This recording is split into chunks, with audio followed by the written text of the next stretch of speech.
Friends, स्वागत है एक बार फिर से आपका आपके अपने चैनल एमएच क्लासेस बाय ओम त्रिपाठी। दोस्तों, जैसा कि आपको पता है हम कंटिन्यूअस प्रोसेस में वीडियोस बना रहे हैं।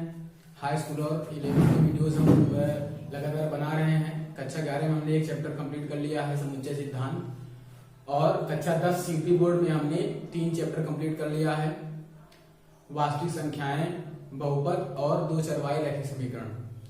अब हम हाई स्कूल में जब अगला वीडियो लेकर आपके सामने आएंगे तो चौथा चैप्टर होगा द्विघात समीकरण, और ये जो 11 का है आज हम आपके सामने अगला चैप्टर लेकर के आए हैं, दूसरा चैप्टर जिसका नाम है संबंध और फलन।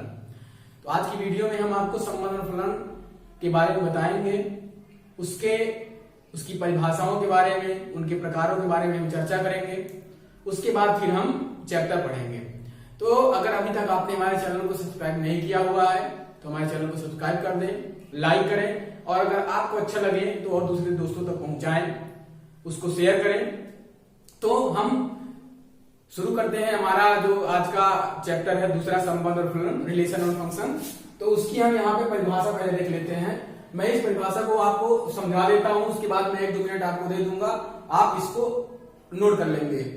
क्योंकि आप एक बात ध्यान रखिए, पढ़ते समय आप कोई भी चैप्टर पढ़ें, गणित में कोई भी आप चैप्टर पढ़ो, लेकिन आपको सबसे पहले उसके बारे में जानना चाहिए, और चैप्टर शुरू होने से पहले आपको उनके सवालों को हल करने के पहले आपको अपनी फेयर कॉपी में पहले पेज पे आपको यही लिखना है, ताकि कभी भी आपकी नोट्स कोई देखे तो अगर आपकी नोट कोई देखता है तब भी वो समझ जाए, और अगर आप भी कभी अगर आपके दिमाग से बात उतर जाती है तो आप पढ़कर उसको अच्छे से समझ सके।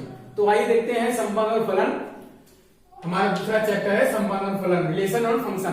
तो इसमें देखिए, किसी अतिरिक्त समुच्चय ए से अतिरिक्त समुच्चय बी में संबंध आर मतलब रिलेशन कार्तीय गुणन एक रास बी, जो ये एक रास बी होता है इसको कार्तीय गुणनफल बोलते हैं हम। कार्तीय गुणनफल का मतलब होता है कि अवयवों का गुणा। तो एक रास बी का एक उप समुच्चय होता है। आपने सेट थ्योरी में उप समुच्चय के बारे में पढ़ा होगा, उसको मैंने आपको, क्योंकि सेट थ्योरी समुच्चय सिद्धांत हमने विधिवत संपूर्ण तरीके अच्छे तरीके से समझाया है, पढ़ाया है, एक साल करवाया है, तो आपको उप समुच्चय आपने पढ़ा है तो आपकी समझ में आ रहा होगा।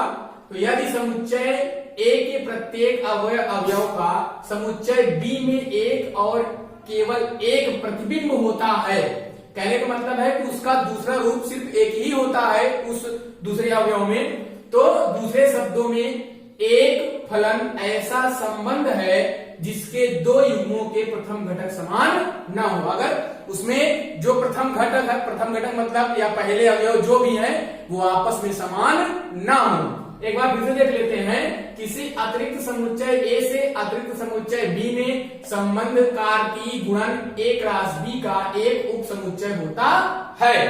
यदि समुच्चय ए के प्रत्येक अवयव का समुच्चय बी में एक और केवल एक प्रतिबिंब होता है, दूसरे शब्दों में एक फलन ऐसा संबंध है जिसके दो युग्मों के प्रथम घटक समान न हो। तो ये संबंध और फलन है। अब हम इसके आगे देख लेते हैं समुच्चयों के कार्तीय गुणनफल। जो अगला हमारा स्टेप है वो है समुच्चयों के कार्तीय गुणनफल। समुच्चय के कार्तीय गुणनफल क्या होते हैं, उसमें सबसे पहली चीज होती है क्रमित युग्म।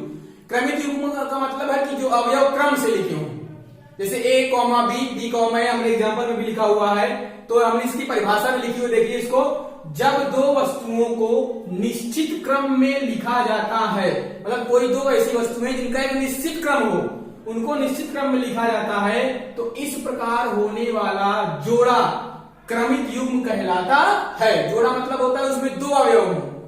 तो जैसे मान लीजिए ए कामा बी है, सी कामा डी है, एम कामा एन है, तो इस तरह जो जोड़ा में है तो उनको अगर किसी निश्चित क्रम में लिखा जाता है तो वो क्रमित युग्म कहलाता है। इसकी कुछ इसमें एक हम मुख्य बिंदु भी हमने लिखा हुआ है, उसको आप देख लें कि किसी क्रमित युग्म में पहले आने वाली वस्तु को प्रथम घटक, उसमें हम कहते क्या है, तो किसी भी क्रमित युग्म में पहले आने वाली वस्तु को प्रथम घटक या प्रथम अवयव भी बोलते हैं या प्रथम निर्देशांक भी बोलते हैं। तथा बाद में आने वाली वस्तु को द्वितीय घटक या दूसरा अवयव या दूसरा निर्देशांक भी कहते हैं। उदाहरण के तौर पर हमने लिखा हुआ है कि a कामा b व b कामा a, तो ये क्रमिक युग्म से है। देखिए ये अवयव, ये प्रथम घटक हो गया और ये दूसरा घटक हो गया, तो इसको प्रथम निर्देशांक, इसको दूसरा निर्देशांक, इसको प्रथम अवयव, इसको दूसरा अवयव आप बोल सकते हैं। तो क्रमिक युग्म का मतलब होता है कि अगर ये a कॉमा b लिखा हुआ है, सामने क्या लिखा हुआ है b कॉमा a। अभी जब आप चैप्टर पढ़ोगे तो उसमें आपको और अच्छे सवाल मिलेंगे, उसको हम करके आपको समझाएंगे। तो ये क्रमिक युग्म के उदाहरण है।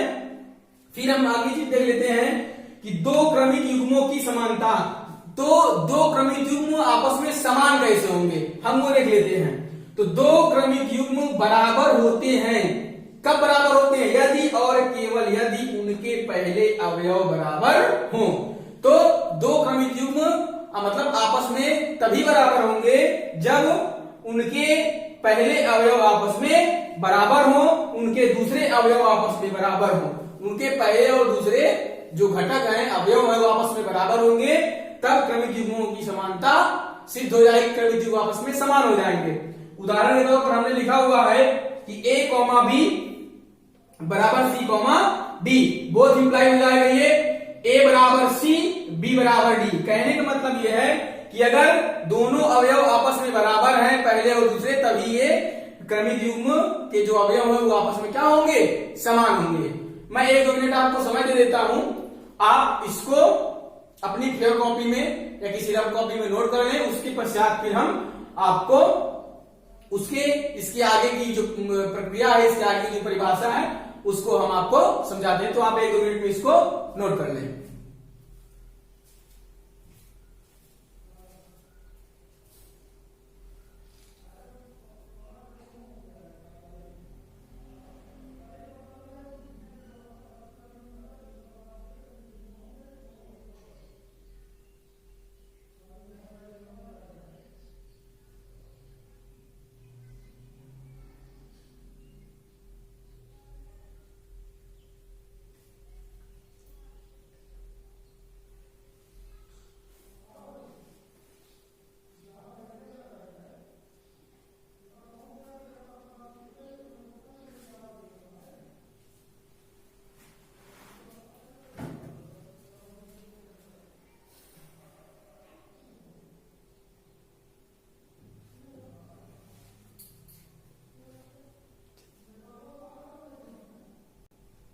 तो अभी आपने इसके पहले संबंध और फलन और उनका कार्तीय गुणनफल, क्रमिक युग्म, ये उससे क्रमिक युग्म समान कैसे होंगे, ये सारी चीजें आपने पढ़ा था।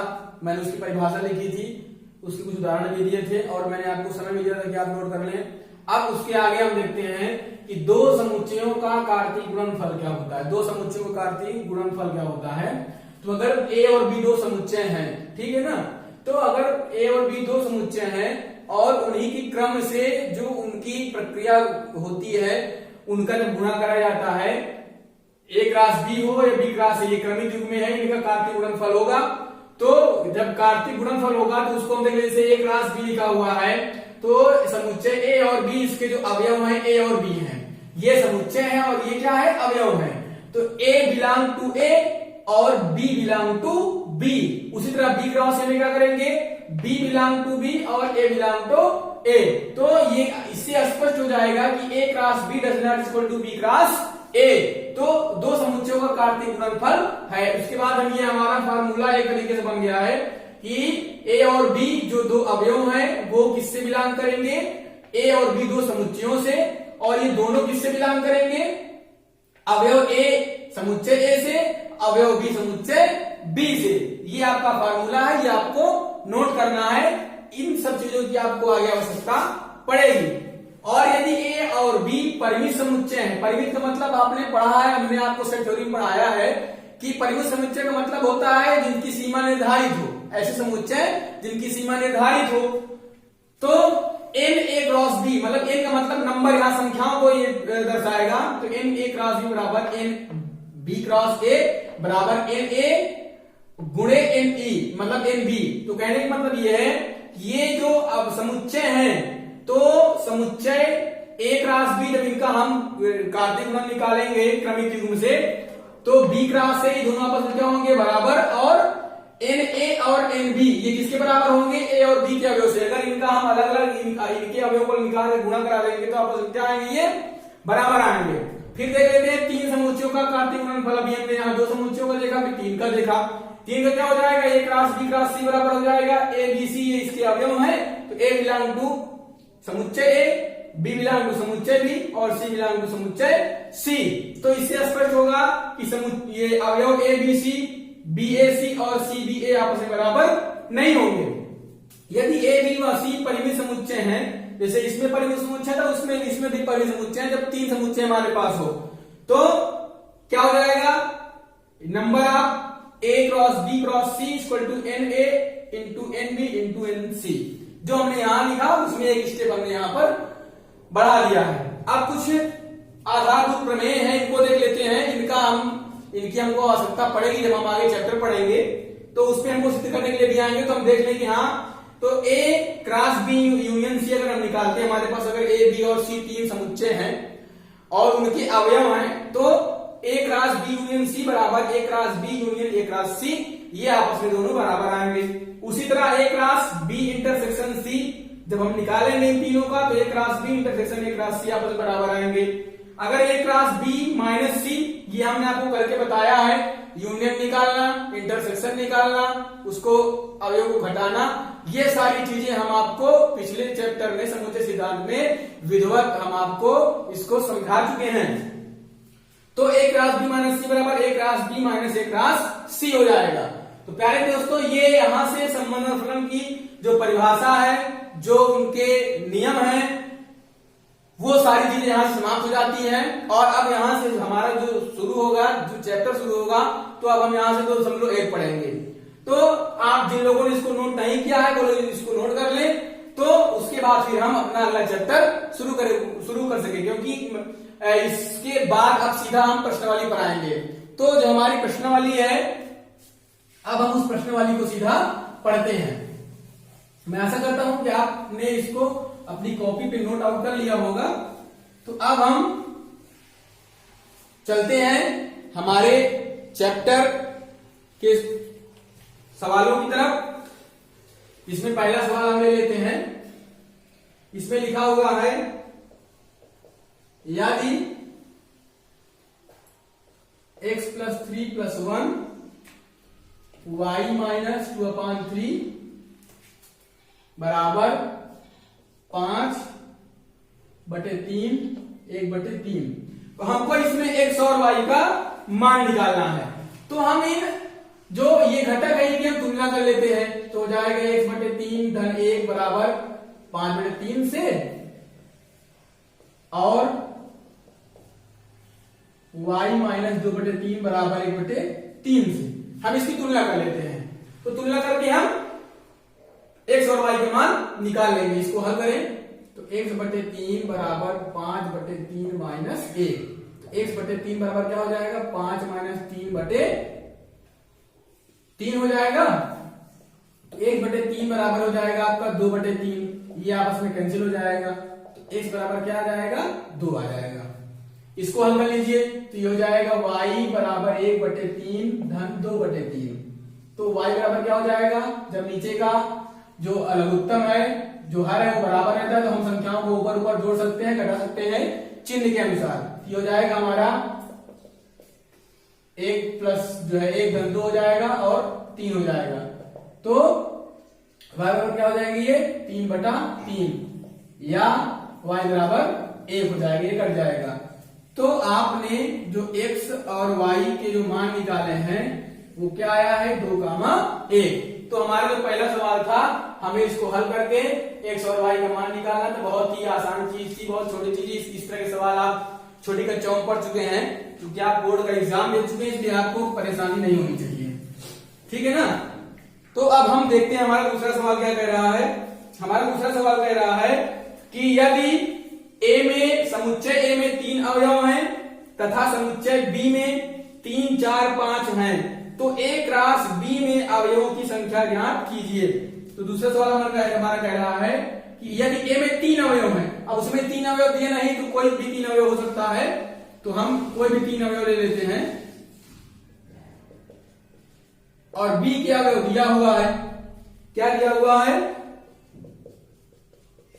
तो हमसे पूछ रहा है कि A क्रॉस B में कितने अवयव होंगे। तो मैं आपको यहां से A क्रॉस B निकाल कर दिखा भी देता हूं और आपको ये इसका गुणा कैसे होता है मैं आपको समझा भी दूंगा, ताकि आगे जो सवाल आएंगे आपको उसमें समझने में परेशानी ना हो। तो इसको मैं आपको हल करके दिखाता हूं। प्रथम अवयव का प्रथम अवयव पहले करते हैं तो क्या हो जाएगा 7, 3, क्योंकि इनका गुणनफल तो हम लिख नहीं सकते हैं।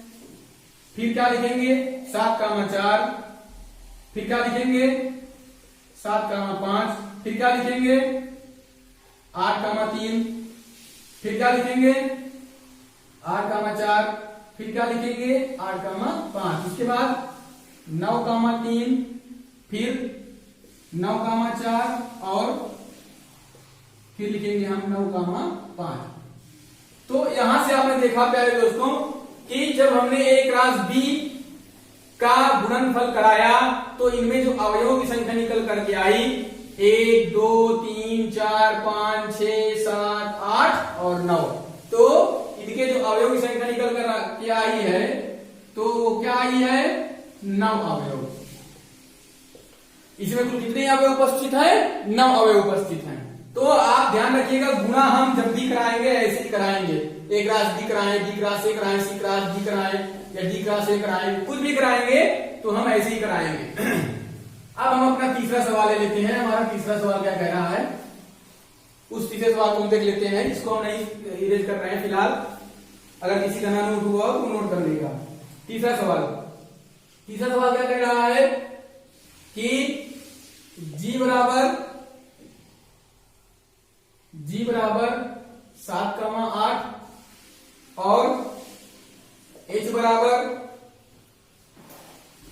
5, 4, 2। फिर हमको निकालना क्या है G क्रॉस H और H क्रॉस G निकालना है।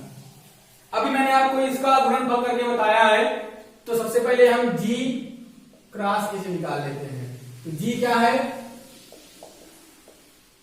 H क्या है, अब हम इनको हल करते हैं। चलिए गुणा करिए, इसका करेंगे तो 7, 5 हो जाएगा, फिर 7, 4 हो जाएगा, उसके बाद क्या हो जाएगा 7, 2, फिर 8, 5, फिर 8, 4, फिर 8, 2। तो 8, 2 हो गया। इस तरह आपने देखा कि G क्रॉस से जब आपने निकाला तो 1, 2, 3, 4, 5, 6 अवयव हमको मिल गए। अब हम H क्रॉस G निकाल लेते हैं। H क्रॉस G, इसका मान लिख लेते हैं पहले 5, 4, 2, फिर 7, 8। इसका कराते हैं हम। चलिए सबसे पहले 5, 7, फिर 5, 8, उसके बाद 4, 7, फिर 4, 8, उसके बाद 2, 7, फिर 2, 8। तो आपने देखा 1, 2, 3, 4, 5, 6, कुल कितने अवयव आ गए 6 अवयव आ गए। तो हमने G क्रॉस H और H क्रॉस G दोनों निकाल लिया। बहुत आसान चीज है, आप इसमें में आ भी गई होगी। अब हम अपना चौथा सवाल देख लेते हैं। हमने आपको बताया है कि हमारे चैनल पर आपको हर प्रश्नावली के एक सवालों को उसका समझने का मौका मिलेगा और सभी का संपूर्ण हल आपको प्राप्त होगा। तो अब देखिए हमारा चौथा क्वेश्चन में, जिसमें 3 पार्ट में क्वेश्चन है। एक में कह रहा है कि P बराबर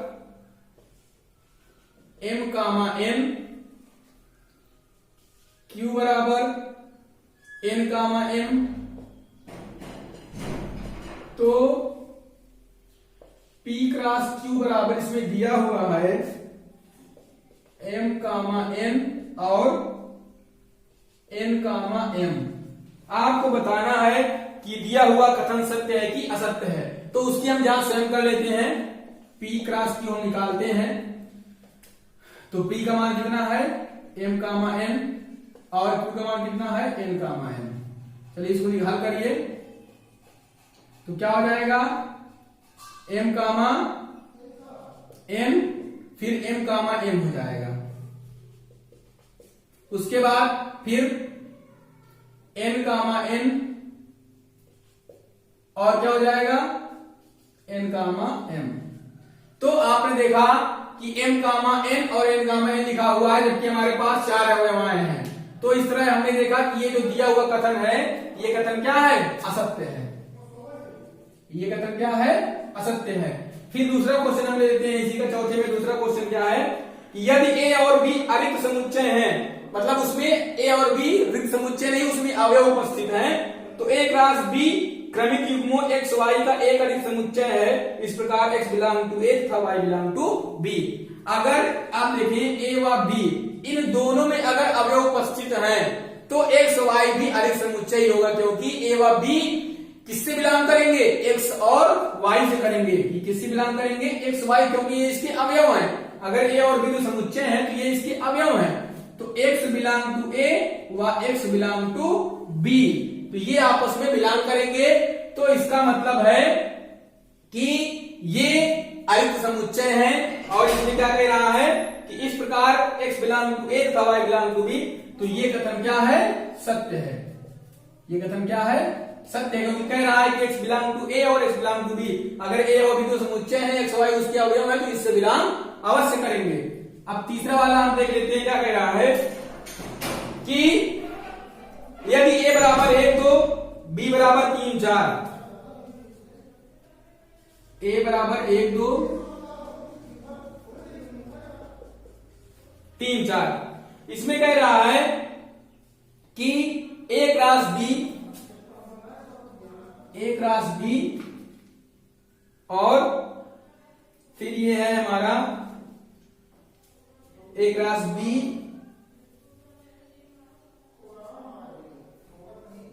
इंटरसेक्शन 5 बराबर क्या आएगा 5 आएगा। देखिए तो आप इसको जब हल करोगे तो आपके सामने 5 ही मिलेगा। अगर आप b का इंटरसेक्शन 5 से निकालते हैं तो 5 रिक्त समुच्चय का सबसे बड़ा उदाहरण है। 5 रिक्त समुच्चय का सबसे बड़ा उदाहरण है। तो जब b कोई समुच्चय है जिसमें अवयव है और इसका जब आप इंटरसेक्शन निकालोगे तो आपके पास कुछ नहीं बचेगा, तो 5 ही बचेगा। और 5 के बाद जब 5 का आप a से निकालोगे, आप इसका जब गुणनफल करोगे गुणा करोगे तब भी आपको क्या मिलेगा 5 ही मिलेगा। आपको क्या मिलेगा 5 ही मिलेगा, क्योंकि जब 5 में कोई अवयव ही नहीं है तो आपको कोई अवयव मिलने वाला नहीं है। तो इस तरह आपने देखा कि हमारे 4 सवाल समाप्त हो गए हैं। अब हम अपने बढ़ेंगे 5वें क्वेश्चन की तरफ। आशा करता हूं कि आपको क्वेश्चन समझ में आ रहे होंगे, क्योंकि बहुत इजी में है। 2.1 और 2.2 बहुत ही आसान प्रश्न वाली है। थोड़ा सा आपको दिमाग 2.3 में खर्च करना पड़े, क्योंकि वो थोड़ी स्टेप प्रश्न वाली है। तो ये टिपिकल है, वो आपके समझ में थोड़ा सा मेहनत करना पड़ेगा समझने के लिए। हम 5वां सवाल ले लेते हैं। 5वां सवाल क्या कह रहा है कि a बराबर -1 कामा 1, तो a क्रॉस a आपको निकालना है। चलिए निकालते हैं। सबसे पहले हम a क्रॉस a निकाल लेते हैं। तो a क्रॉस a कैसे निकालेंगे, ऐसे निकालेंगे हम a क्रॉस a, ठीक है ना। गुणा कराइए, क्या हो जाएगा -1 कामा -1, फिर -1 कामा 1, उसके बाद 1 कामा -1, फिर क्या हो जाएगा 1 कामा 1। तो हमने a क्रॉस a निकाल लिया। अब हम a क्रॉस a निकालते हैं।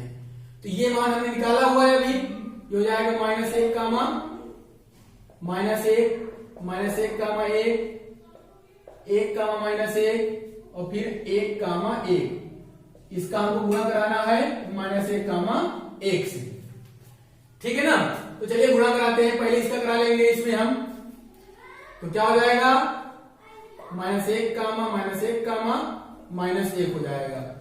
फिर इसी का हम कराएंगे इसमें, तो हो जाएगा -1 कामा -1 कामा जो हो जाएगा 1 हो जाएगा। इसका हमने इसमें करा लिया। अब हम इसका कराएंगे इसमें, ये अभी इसी का पहले हम इसमें करा लेते हैं धन 1 में। जैसे हमने -1 इसमें कराया पहले, इसका हमने पहले इसमें करा लिया और फिर इसी का हमने इसमें करा लिया। तो ये इसका हो गया, इसका हो गया। अब इसका कराते हैं हम दोनों में। चलिए, तो -1, 1 और -1 हो जाएगा। फिर हम इसका इसमें करा लेते हैं, तो ये हो जाएगा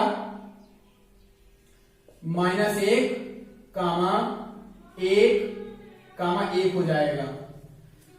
अब उसके बाद हम इसका इसमें करा लेते हैं, तो ये क्या हो जाएगा 1, -1, फिर इसका हम कराएंगे इसमें, तो हो जाएगा। अब इसका हमने इसमें कराया, अब इसका हम इसमें कराएंगे, ये हो जाएगा 1, -1 और ये हो जाएगा 1 हो जाएगा।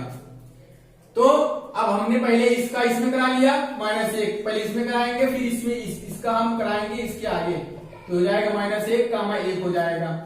तो इसी तरह हम सारे अवयवों को इसमें गुणा कराते चले जाएंगे। तो आप देखेंगे कि अगर यहां पर हमने इनके 2 अवयवों को गुणा इसमें कराया तो 4 आए हैं, 1, 2, 3, 4। तो अगर अब इन 4 अवयवों को गुणा हम इसमें कराएंगे तो आप समझिए कि अब इसमें सब में 2-2 अवयव हैं।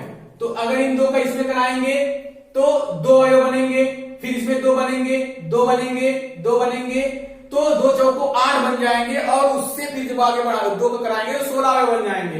तो आपको ये प्रक्रिया इसी तरह आपको करते चले जाना है और इसी तरह फिर आपका जो गुणनफल आपके सामने आ जाएगा। तो अब इसके आगे आप जो 2, 3, 4 स्टेप बचा उसको आप सहन कर लेंगे। हम अपना 6वां सवाल ले लेते हैं। 6वां सवाल में क्या, अब अपना 6वां सवाल ले लेते हैं। इसमें क्या कह रहा है कि एक राशि बराबर दिया हुआ है a, x, फिर a, y, उसके बाद क्या दिया हुआ है b, x, फिर दिया हुआ है b, y। तो हमको a और b के अवयव निकालने हैं। तो अगर आप ध्यान दें कि हमने जब एक राशि b कराया हुआ है तो जो पहला घटक है वो a है और दूसरा घटक क्या है वो b है, क्योंकि इसमें ax, ay, bx, by दिया हुआ है। तो जो पहला घटक है वो क्या है a है। तो a बराबर क्या हो जाएगा a, b और b बराबर क्या हो जाएगा x, y। तो हमने देखा यहां पर, क्योंकि कभी भी जब देखिए क्रमिक युग में जब गुणा होता है तो जो पहला अवयव होता है वो पहले समुच्चय का होता है, जो दूसरा अवयव होता है वो दूसरे समुच्चय का होता है। तो पहला घटक पहले समुच्चय का, दूसरा घटक दूसरे समुच्चय का। तो a का जो अवयव है वो a है और b है, और इसका b का जो अवयव है वो क्या कहते हैं b और x और y है। तो हमारा 6वां सवाल हो गया है। अब हम 7वां सवाल ले लेते हैं। जल्दी से हम अपना 7वां सवाल ले लेते हैं। 7वें में 2-3 सवाल है, उसका हम एक सवाल आपको करके दिखाते हैं और उसके बाद फिर हम आपको ले चलेंगे 8वें क्वेश्चन की तरफ। 7वां क्वेश्चन हम देख लेते हैं। हमारा 7वां क्वेश्चन क्या कह रहा है, इसमें दिया हुआ है a बराबर 1, 2, फिर उसके बाद क्या दिया हुआ है b बराबर 1, 2, 3, 4, c बराबर 5, 6, d बराबर 5, 6, 7, 8। ये हमारा सवाल है। तो हमको निकालना क्या है, इसमें 2 सवाल है, ठीक है ना। तो पहला सवाल हमें लेते हैं। क्या कह रहा है इसमें a cross b intersection c बराबर a cross b intersection a cross c। अगर आप लोगों को याद हो तो मैंने नीचे फार्मूला लिखा था, तो ये दोनों बराबर ही आने चाहिए। उसका आपको उदाहरण भी मिल जाएगा बढ़िया सा एक, तो ठीक है ना। तो अब चलिए हम इसको सॉल्व करते हैं। तो सबसे पहले हम यहां से अपने अवयव सब लिख लेते हैं। जैसे a का क्या है 1, 2, फिर ये क्रॉस मल्टीप्लिकेशन हमको करना है, फिर क्या है b इंटरसेक्शन c। तो b के जो अवयव हैं, जो b के अवयव हैं उनको हम लिख लेते हैं 1, 2, 3, 4। इसका इंटरसेक्शन हमको निकालना है c से, तो c का लिख लेते हैं 5, 6, ठीक है ना, बराबर a क्रॉस b।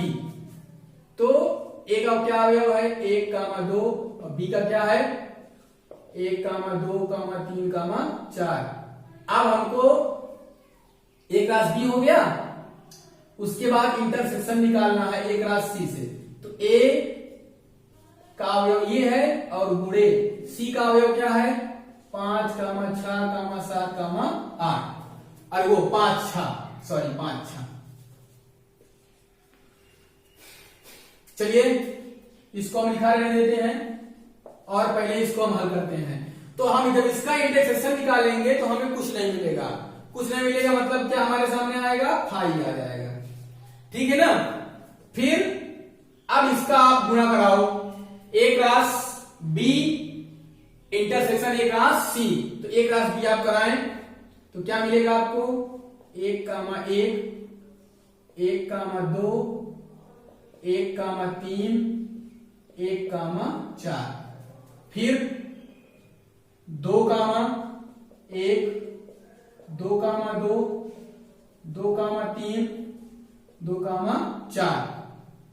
तो ये तो इसका आ गया इंटरसेक्शन। इसका निकाल लेते हैं, ये हो जाएगा 1, 5, 1, 6, फिर 2, 5 और 2, 6। तो अब जब हम देखिए अभी इसके पहले मैंने उदाहरण बताया था एक क्रॉस फाई का हमने कराया तो फाई आएगा। इसका जब गुणा कराओगे तो क्या आ जाएगा, फाई आ जाएगा इसका। और जब इसका इंटरसेक्शन आप निकालोगे तो आपको एक भी अवयव उसमें मिलता हुआ नजर नहीं आएगा, तो क्या आ जाएगा, फाई आ जाएगा। इसलिए आपने देखा कि left hand side equal to right hand side. सातवें सवाल का पहला सवाल, सातवें का पहला संपन्न हो गया है। सातवें दूसरा सवाल आपको खुद से करना है, उसी प्रोसेस में लगेगा। आठवां सवाल क्या कह रहा है कि A बराबर 1, 2, B बराबर 3, 4। तो आपको बताना है A क्रॉस B क्या होगा और इसमें कितने उपसमुच्चय होंगे उनकी। तो A क्रॉस B निकाल लेते हैं पहले। A क्रॉस B निकाल लीजिए आप। A क्रॉस B आप निकालेंगे तो निकालिए A क्रॉस B। 1, 3, फिर 1, 4, फिर 2, 3, फिर 2, 4। तो आपने देखा कि आपके पास कितने अवयव आ गए, 1, 2, 3 कुल 4 अवयव आ गए। 2 समुच्चय घटक थे तो आपको इनके उप समुच्चयों की संख्या लिखनी है। क्या हो जाएगा, टू दी पावर n, क्योंकि 2 घटक है। n का मान क्या आया है, 4 आया है। 4 अवयव आए हैं ना, इसको गुणा करा दीजिए। 2 दूनी 4 दूनी 8 दूनी 16। तो कुल कितने उपसमुच्चय होंगे, इसके 16 उपसमुच्चय होंगे। ठीक है ना।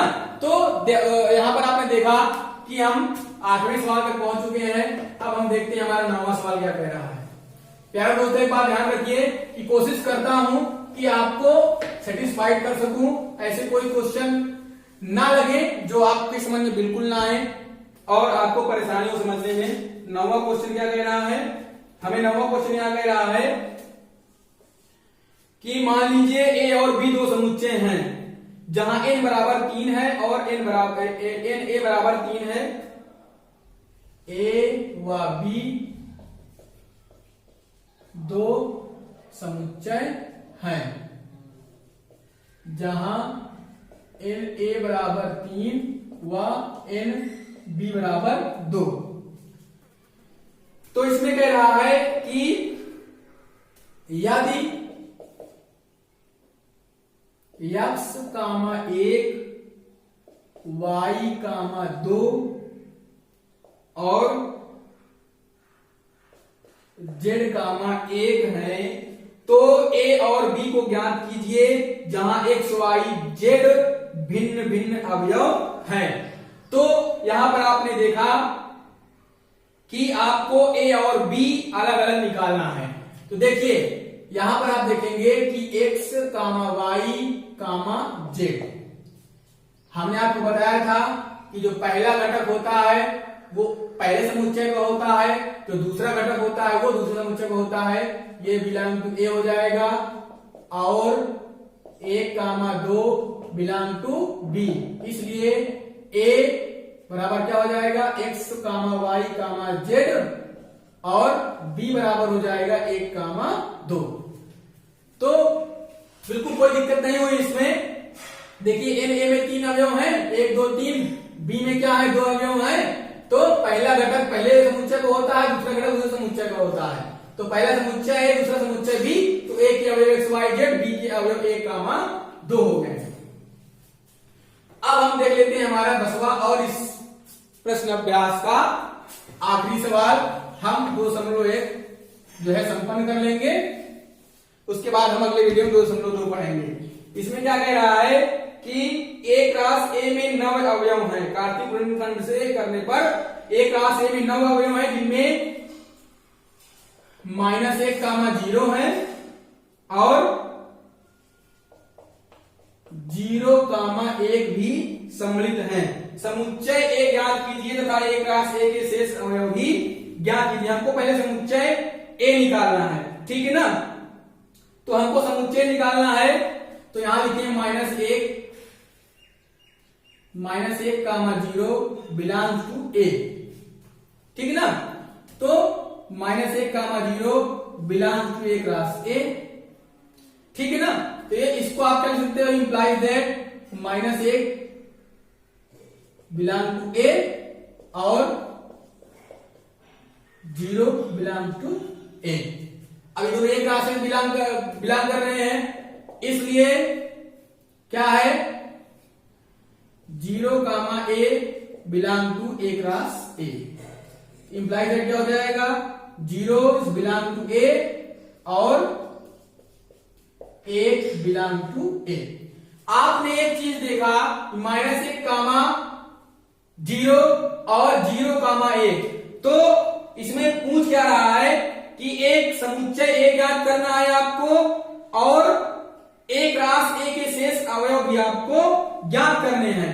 तो ए के जो अवयव हो जाएंगे, ए के अवयव क्या हो जाएंगे, -1, 0, 1, क्योंकि देखिए -1 भी ए से बिलोंग है, 0 भी बिलोंग कर रहा है और 1 भी बिलोंग कर रहा है। तो हम समुच्चय में हमारा सिद्धांत है कि हम कोई भी अवयव दोबारा नहीं लिखते हैं। तो -1, 0, 1 ये एक ही अवयव हो गए। अब हम एक रास ए निकाल लेते हैं, एक रास ए निकालते हैं।